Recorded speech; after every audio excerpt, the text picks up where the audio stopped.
Alô, alô, gente! Podcalize-se no ar. Hoje vamos falar um pouco sobre depressão e suicídio, doenças modernas da alma. Bom, para falar um pouco sobre esse assunto, eu trouxe meu amigo Sérgio Marques Jabur, psicólogo e doutor em Ciências da Saúde, mas depois da vinheta, rola a vinheta aí.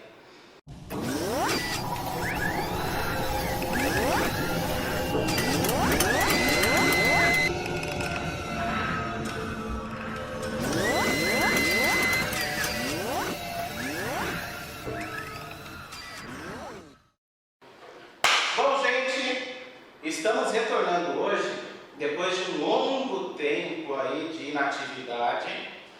E eu sou muito feliz de retornar hoje com um tema muito importante. Nós estamos no último dia de setembro, né? É um mês importante, conhecido como o Setembro Amarelo. É um mês de prevenção ao suicídio, prevenção à depressão, prevenção a todas essas doenças da saúde mental, né, que tem relação com a saúde mental. E não paramos com a surpresa, Sérgio. Não paramos. Hoje nós começamos com vodcast. Vodcast seria o podcast em vídeo, atendendo uma série de pedidos. Na verdade foram uns 2 ou 3, né? Mas enfim. Então, para quem não conhece ainda, o Podcalize é um canal de divulgação científica do conhecimento, divulgação do conhecimento científico, e o nosso objetivo é trabalhar com conteúdos do conhecimento de uma forma mais interessante, mais legal, mais divertida e mais prazerosa. Pelo menos essa é a nossa intenção. E, bom, vamos começar logo trazendo aí nossa primeira imagem. Então, temos uma imagem que fala assim: 6 sinais que mostram que você está mentalmente exausto. Então, você não tem motivação para nada, você se irrita facilmente, você não consegue dormir direito, você está muito ansioso, pequenas coisas te incomodam, você tem vontade de chorar direto. Então, essa imagem ela revela alguns sentimentos, algumas coisas das pessoas com início de depressão a priori, né? Então, a minha primeira pergunta para o nosso querido Sérgio Sérgio, algumas estatísticas apontam que 1 em cada 4 pessoas é gente pra caramba, hein? Já passou ou passará por alguma espécie, algum episódio de depressão. É isso mesmo? A depressão é considerada, junto com a ansiedade e o estresse, as 3 maiores causas de afastamento de saúde do trabalhador em qualquer instituição. A depressão é uma doença que também tem muitos mitos, muitos tabus, muita gente acha que é frescura. Essa estatística tem que tomar um cuidado quando a gente fala de estatística, porque se você fala 1 em 4, está dizendo que 25% da população é depressiva. Muita gente, né? Mas tem que tomar um cuidado na estatística, porque também a gente tem aí recortes de renda, de classe social, de bairro, de cultura, de estado. Então isso tem muita variação. Você não pode dizer que, por exemplo, o Brasil tem uma taxa de depressão maior do que a taxa mundial. Mas você não pode dizer que todo o Brasil tem depressão. Você tem que pegar centros urbanos, você tem que comparar isso com área rural. Então tem que tomar um certo cuidado. Mas enfim, é muita gente mesmo. É muita gente por quê? Porque a vida vai ficando cada vez mais difícil de ser administrada, mais influências externas, coisas para você mesmo dar conta da tua vida, que antigamente você tinha as instituições de uma maneira mais fortalecidas, o trabalho era mais estável, as famílias eram mais organizadas nesse sentido, e a gente vem aí pós anos 70 do século passado numa mudança meio radical de estrutura de sociedade que vai afetar também os transtornos psíquicos. Sérgio, me diz uma coisa, você falando isso me chamou a atenção, é uma fala que é bastante comum, depressão, suicídio também, mas depressão, bom, vamos falar dos dois, depressão e suicídio, são doenças de gente rica? Eu vou primeiro fazer uma separação de que eu não vou considerar o suicídio como uma doença. Eu vou considerar, acho que depois a gente vai falar mais sobre isso, né, que é o Setembro Amarelo, mas eu vou considerar o suicídio como um fenômeno social e universal, de múltiplos fatores. Né? Então estou separando um pouco.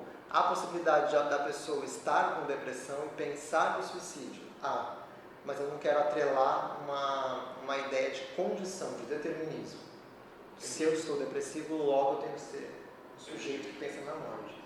Tá? Mas aí falando do que você perguntou sobre a questão da depressão, se ela acarreta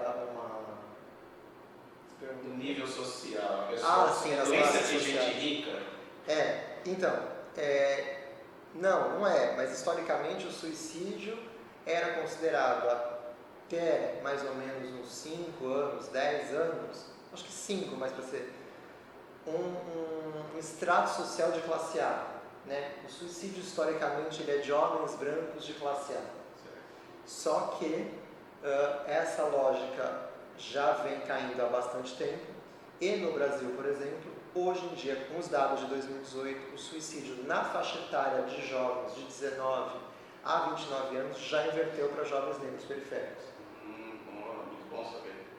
Muito bom saber disso, que não é exclusividade dessa já foi. Ainda deve ser para muitos países, muitas culturas, muitas sociedades. No Brasil a gente está vendo essa tendência. Não posso dizer que é no mundo. Temos uma segunda pergunta que sempre aparece aí nas rodas das pessoas que trabalham com suicídio, que tem que fazem pesquisas, enfim, que é essa coisa da presença virtual é muito massiva nas redes sociais. Né? As pessoas elas estão muito presentes na rede social e muito ausentes no real. Né? Isso é promovido pelas tecnologias de informação. Sabe? Então é esse grande boom da tecnologia. Você acha que tem alguma relação entre esse fenômeno digital e a depressão e o suicídio? Tá. Retomando só o que você tinha falado da outra pergunta para enganchar nisso, você tinha falado sobre a questão de ser algo da classe A. Há uma tendência das pessoas menosprezarem o sofrimento de uma classe A, no sentido de que, assim, como que ela pode ser depressiva se ela tem tudo? Como que ela tem uma condição estável, ela pode fazer o que ela quiser, então a frescura ela quer chamar atenção, ela quer usar as redes sociais, ela quer usar a potência dessas tecnologias da informação para aparecer, para conseguir like, para ter mais views. Não, né? Acho que primeiro que a gente tem que pensar que os sofrimentos eles não se comparam. Eu não posso comparar sofrimentos por níveis de classe social. O sofrimento ele é único, ele é daquele indivíduo. Seja ele um morador em situação de rua ou seja ele a pessoa mais rica do mundo. Né? Senão, isso vindo da psicologia, eu tenho que olhar dessa maneira. Agora, a tecnologia da informação, claro que a gente está fazendo um marco aí que é uma divisória que vem junto também com a entrada maciça da internet, pós-anos 2000. As redes sociais que vão cada vez mais tomando corpo, né? E aí, para te dar um exemplo disso, recentemente, o Instagram, que é uma rede social em plena expansão, ela tira a possibilidade da gente ver os likes do outro. Como assim? Quem não é do Instagram, o que eu estou falando? Você tem lá, coloca a tua foto, né? Basicamente é foto, texto, vídeo curto. Você coloca lá a tua foto, coloca lá o coraçãozinho do gostei, e as pessoas vão ficar lá contando. Então, você chega na minha página e você vai clicar na minha foto e vai ver quantas curtidas eu tive. Aí você vai falar assim, nossa, o Sérgio teve 300 mil curtidas. Por que ele falou a mesma coisa que eu e eu só tive 10 mil? Então, começa a ter uma disputa por likes no Instagram. Então, isso vai também estar mexendo com o universo hoje de influencers digital, que também não dá para saber o que é isso, né? Os youtubers e tudo mais. Então, o que faz o Instagram?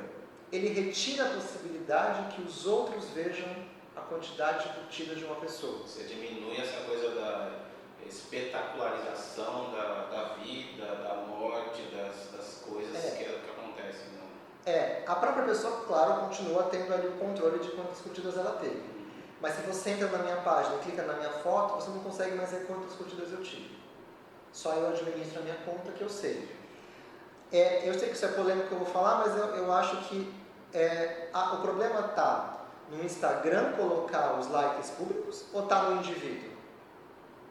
Né? Qual que é o problema? A instituição rede social que coloca aquilo, ela está potencializando no outro uma vontade de sair caçando like e comparando umas às outras? Ou é o próprio indivíduo numa sociedade que se adoece, que pega essa ferramenta e usa da maneira ruim? Entendi. O filtro, né? Entendi. Sérgio, eu tenho ainda continuando nesse assunto, então eu tenho essa pergunta de o físico. Você acha que essa falta de contato físico e esse contato físico indo para o contato virtual, né? Ou seja, esse contato entre as pessoas se virtualizando, isso aumenta de alguma forma a depressão, essa tentativa de suicídio? Não sei se existe algum estudo nessa área também. É interessante isso, porque você está falando de algo que a sociedade, a gente acha que é uma sociedade de espetáculo, uma sociedade das mídias, das redes sociais. Isso automaticamente estaria colocando a gente muito mais conectados uns aos outros. Eu costumo falar que a gente nunca esteve tão só no meio das multidões digitais. Então, assim, é só fazer uma observação simples. Você está lá comendo uma pizza com a família, você dá um giro de olhar nas outras mesas. Muitas das mesas as pessoas vão estar em silêncio, cada uma no seu celular. Crianças de 3, 4 anos com um tablet para elas ficarem bem quietinhas jogando. E as pessoas não estão mais conversando. Existem casais que já não se falam. Então, quando eles têm que conversar alguma coisa, eles mandam mensagem um para o outro. É verdade. Porque eles já não falam. Isso, independentemente de se isso vai desencadear uma depressão, um pensamento suicida ou algo mais, ela por si só já é algo que está desestruturando, né? Está desestruturando a natureza das relações sociais. Nós somos sujeitos sociais e como sujeitos sociais a gente é um ser que compartilha. Sim. Só que a gente está compartilhando pretensamente imagens, vídeos, felicidade. Na verdade o ponto é esse, a gente está criando uma imagem social de que somos todos felizes entre as nossas redes sociais e os nossos momentos. O Instagram tem uma hashtag que vem dos Estados Unidos, nas quintas-feiras, que é TBT. TBT. Pode ser traduzido do inglês para quinta-feira do retorno ou regresso. É utilizada pelos usuários de redes sociais para marcar fotos que se referem ao passado, que deem saudades. Para a ideia de uma lembrança boa na quinta-feira. Isso é só do Instagram, hashtag. Então o que é o TBT? Você entra lá no Instagram, a pessoa está mandando a foto que ela estava lá na Finlândia, em Portugal, na Disney. Né? Ninguém vai postar lá no Jardim Casqueiro. Exatamente. Um TBT no mangue.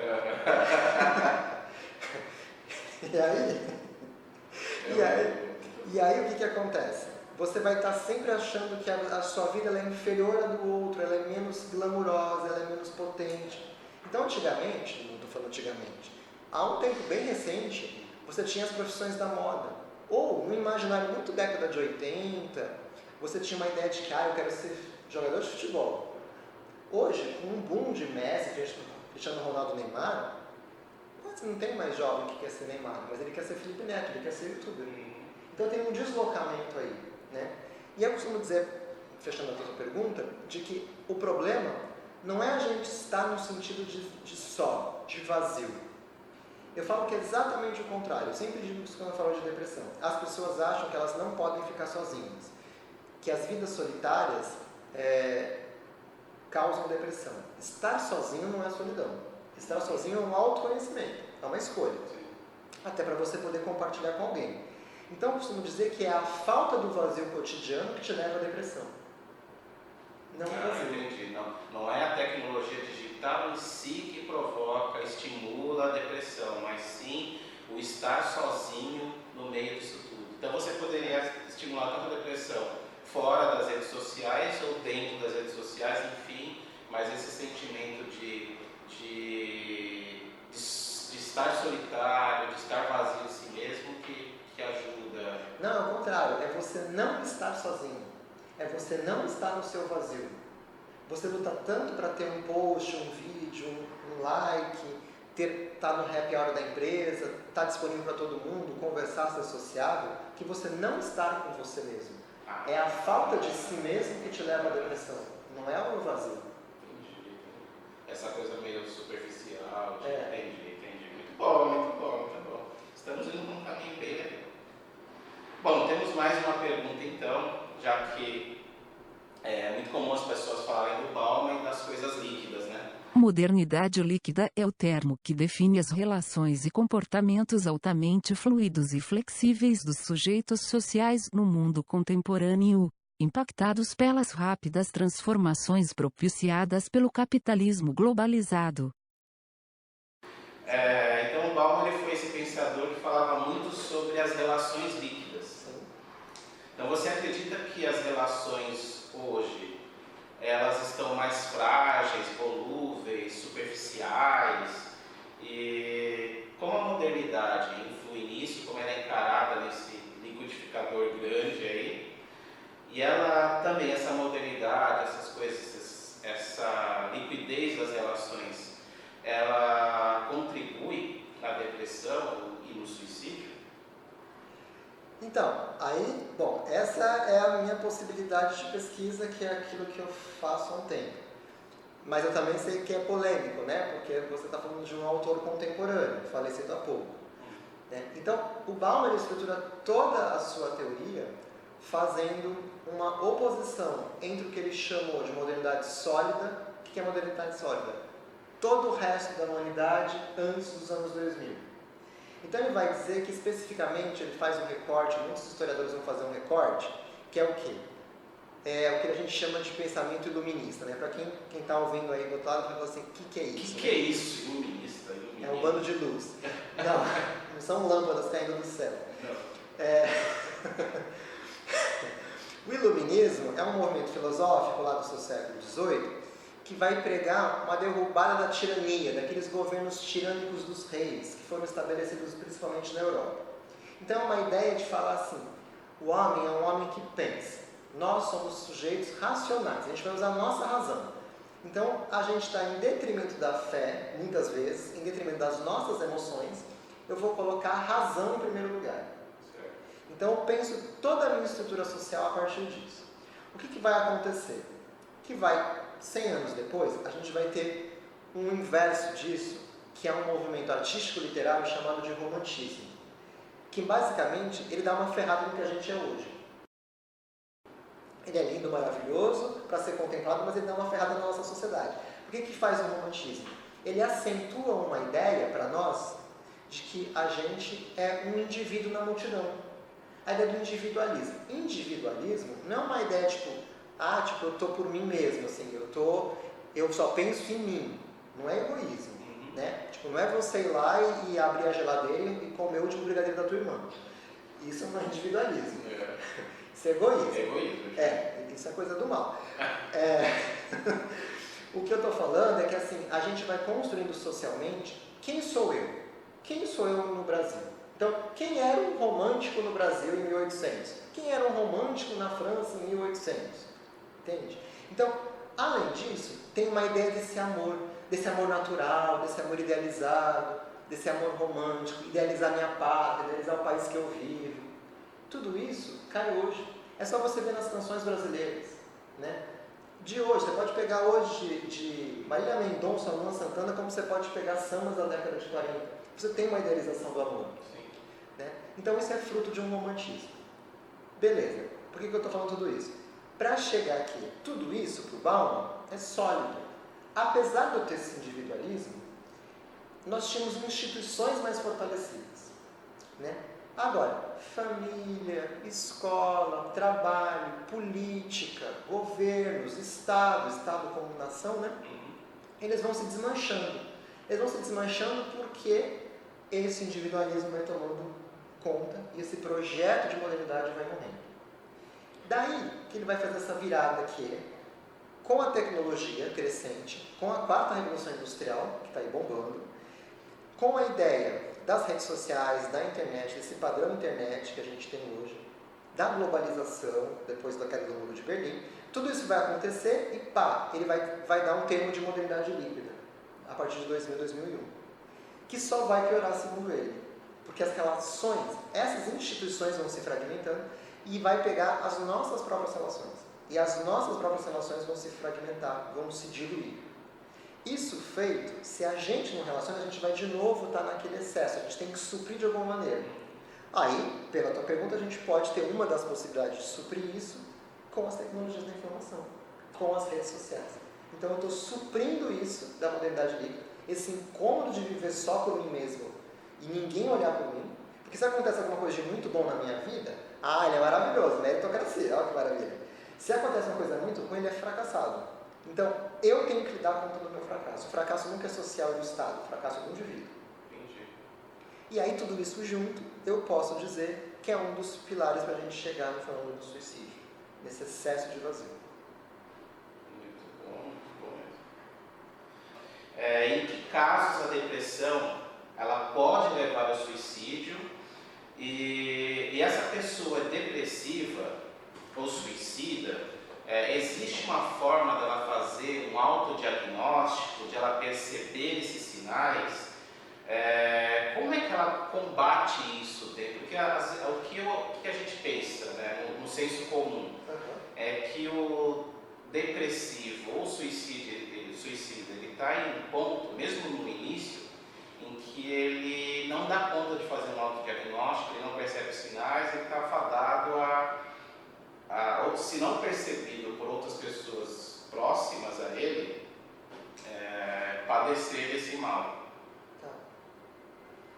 Então a ideia da depressão é ligada ao suicídio, no sentido de que como que a pessoa se percebe naquela Como maneira. ela percebe isso?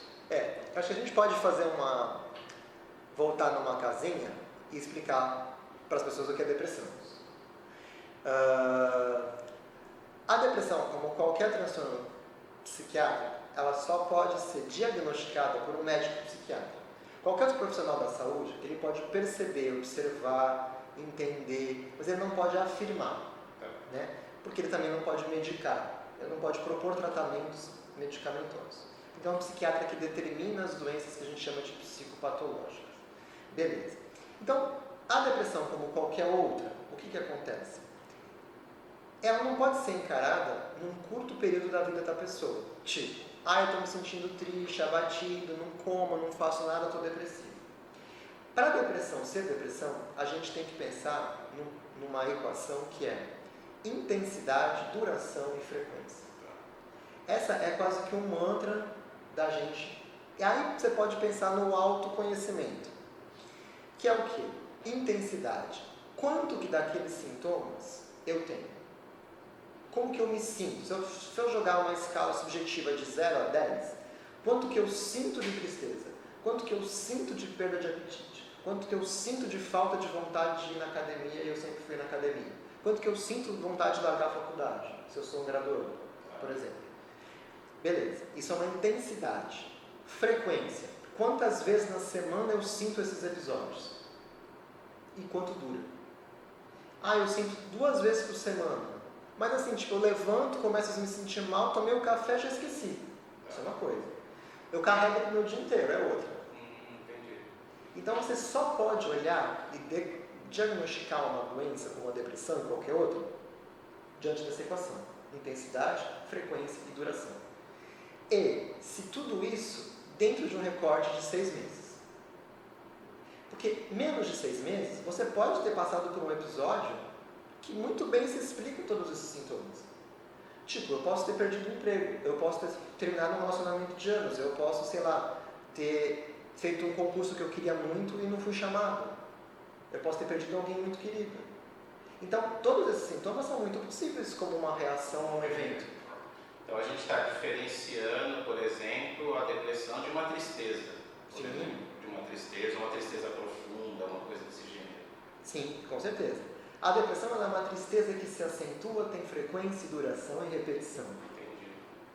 Tá? Entre outras coisas. Mas eu acho legal a gente falar isso porque depressão é uma palavra que está nas pessoas quase que no uso cotidiano. Você está falando com alguém e fala assim, nossa, agora é tão depressivo hoje. Nem pode ter um depressivo hoje, né? Então, assim, é um uso de um vocabulário, por quê? Porque é a doença mais famosa, uma das maiores, a medicação que mais se vende é uma medicação de antidepressivo, que é muito barato, inclusive, por isso que os postos de saúde dão.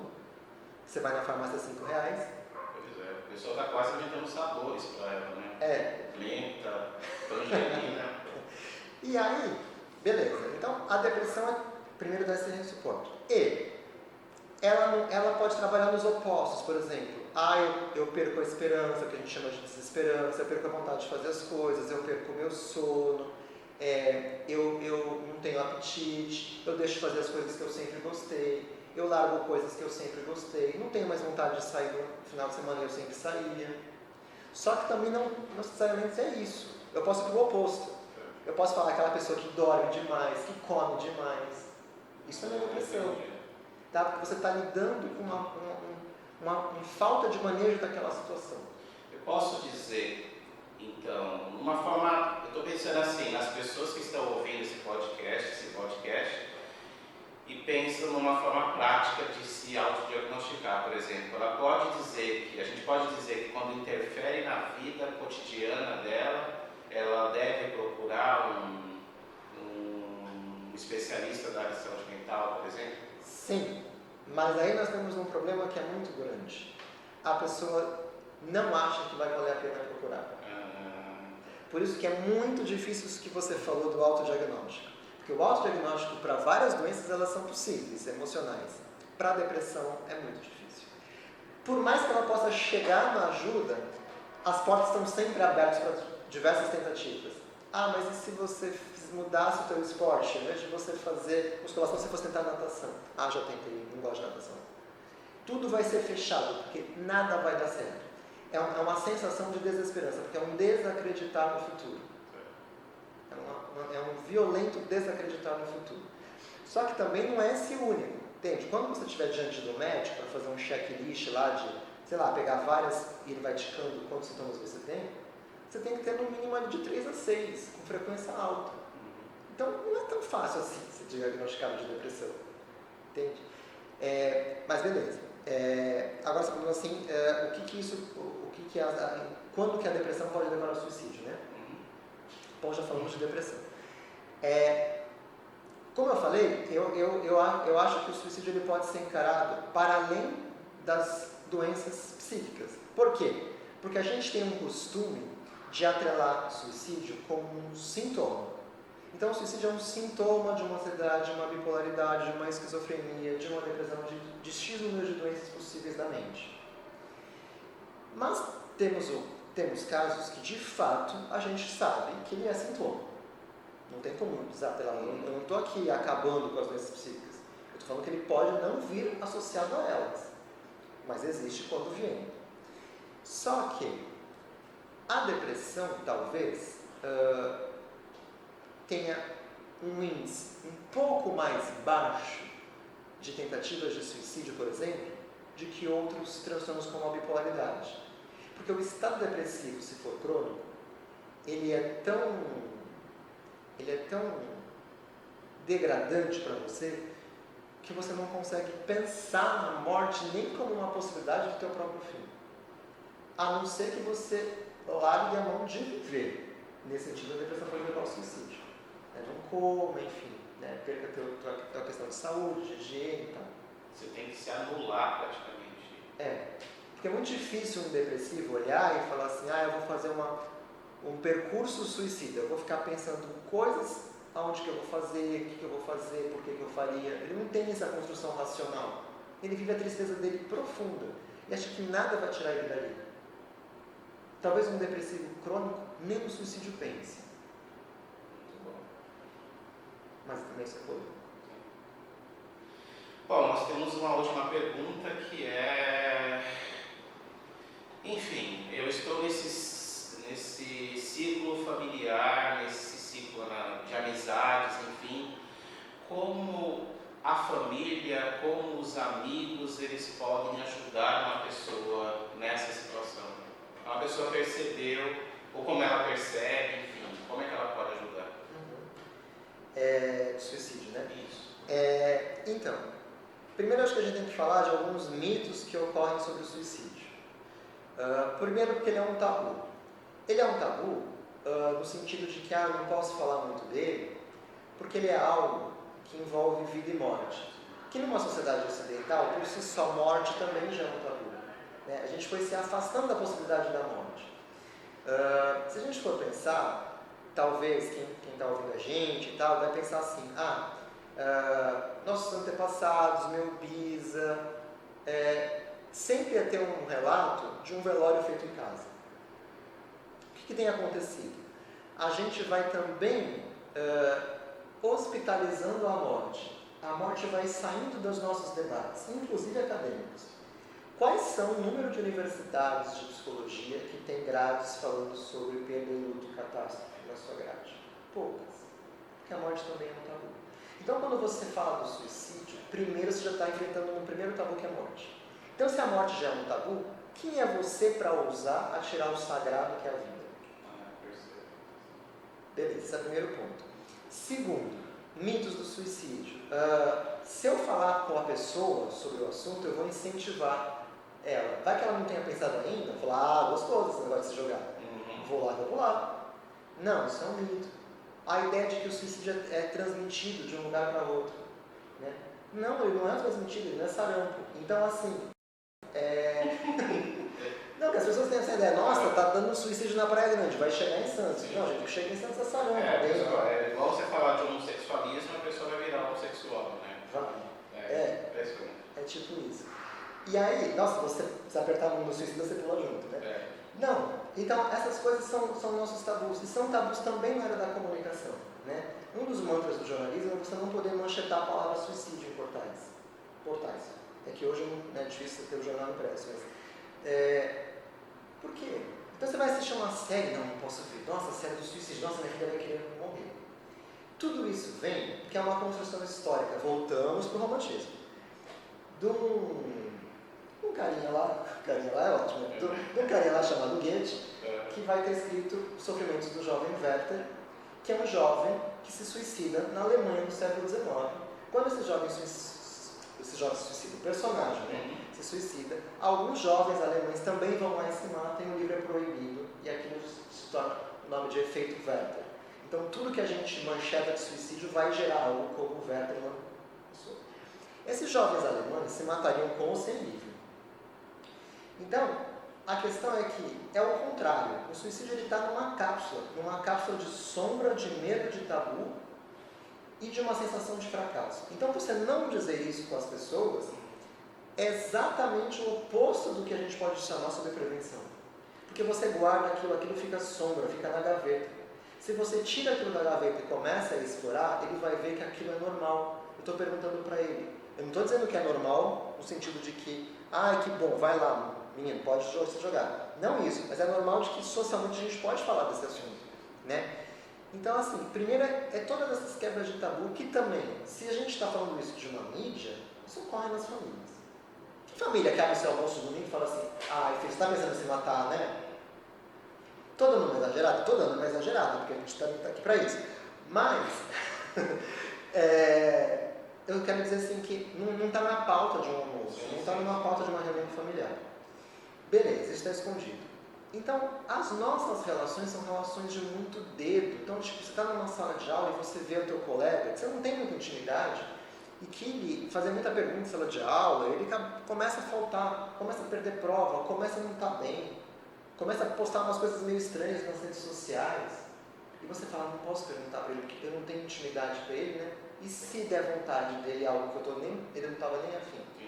É exatamente o contrário. É dessa falta de escuta, que aí vem aquela pergunta que a gente está se afastando, é dessa falta de escuta que o suicídio vai morando. Ele vai residindo exatamente nos vazios. Né? Nos vazios do pensamento, nos vazios dos não ditos, nos vazios dos lugares. Né? Não é proibindo um tema que você previne ele, né?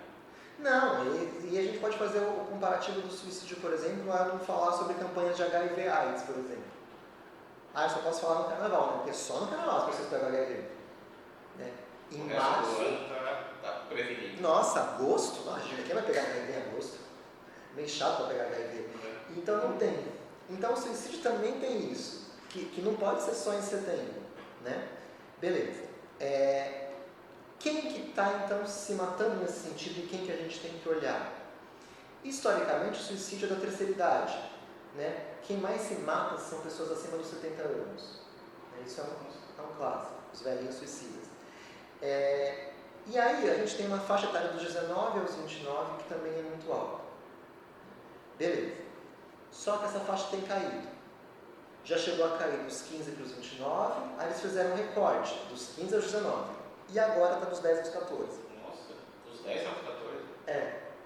E eu fiquei sabendo recentemente mesmo, semana passada, numa mesa que eu estava, que um pesquisador que estuda suicídio em Santos há 15 anos, que a maior faixa etária de suicídio na cidade de Santos é entre os 30 e 39 anos.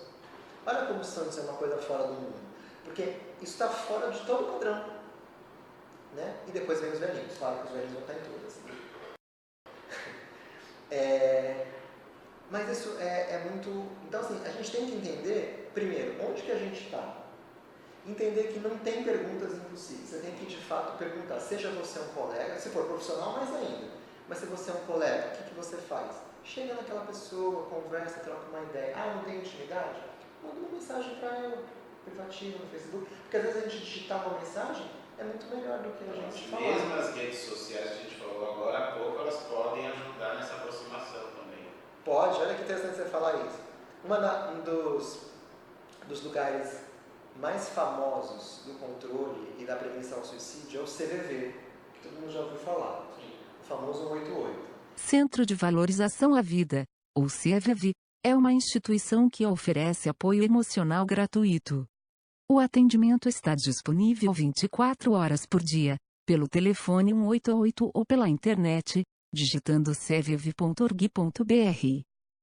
O que acontece no CVV, para quem não ouviu falar? São pessoas que não são necessariamente formados na área, mas eles recebem um treinamento e vão ficar atendendo telefones anonimamente, falando com pessoas que estão querendo morrer. É 24 horas. O que teve que fazer o CVV? O CVV lançou um chat. Recentemente lançou um chat. E no site do CVV, que você vai entrar lá, você vai ver que cada dia da semana tem horários, porque aquilo também deve ter sido muito bem pensado por eles. Por que eu estou dizendo isso?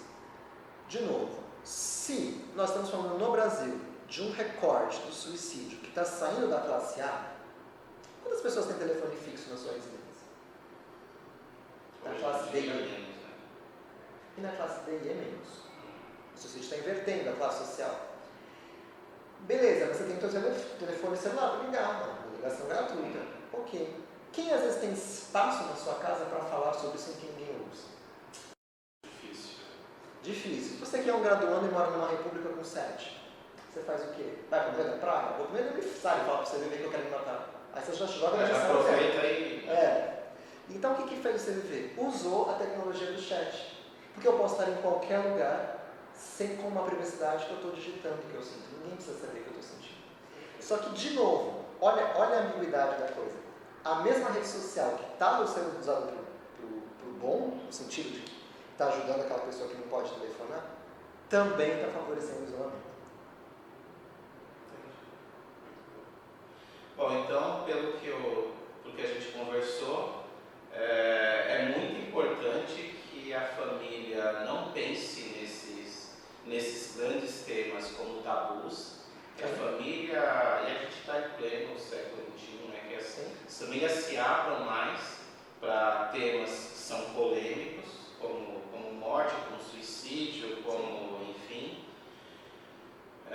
depressão, e que conversem cada vez mais com seus entes queridos, com as pessoas próximas, e que as pessoas prestem atenção umas nas outras, né? É importante que as pessoas falem sobre isso, se abram para esse tipo de coisa e pensem menos nisso como tabus ou temas impossíveis de serem discutidos, né, no dia a dia. Sim, acho que a palavra de tudo isso que a gente fecha, que a gente conversa, é escuta. A gente foi perdendo cada vez mais o ouvir o outro. E não é ouvir com aquela cara de que eu não quero escutar, é ouvir interessado. Né? A terapia, de uma certa maneira, nada mais é do que aquele que ouve histórias. Aquele que ouve histórias, aquele que ouve narrativas. E você que está na sala de aula, na família, no emprego, no trabalho, na faculdade, no curso, na rua, no grupo de WhatsApp, e está vendo uma reação diferente, uma pessoa diferente, não tenha medo. Chegue nela e pergunte. Porque de repente ela pode ter só você que observou ela. Perfeito. Sérgio, muito obrigado nessa entrevista ao canal Podcalize-se. Obrigado. A gratidão é minha, é nossa, mas especialmente minha, que já tenho uma amizade com você de uma longa data. Sim. E é um prazer muito grande de estar aqui, inicializando essa nova dimensão do canal Podcalize com vídeos, sem abrir mão do áudio, para o pessoal que gosta dos podcasts, mas iniciando uma nova fase, na minha impressão, na minha opinião, iniciando muito bem hoje. E, gente, muito obrigado, espero que vocês tenham gostado e já sabem, Podcalize-se. Até a próxima. O conhecimento que você tem pode fazer a diferença para alguém. Podcalize-se.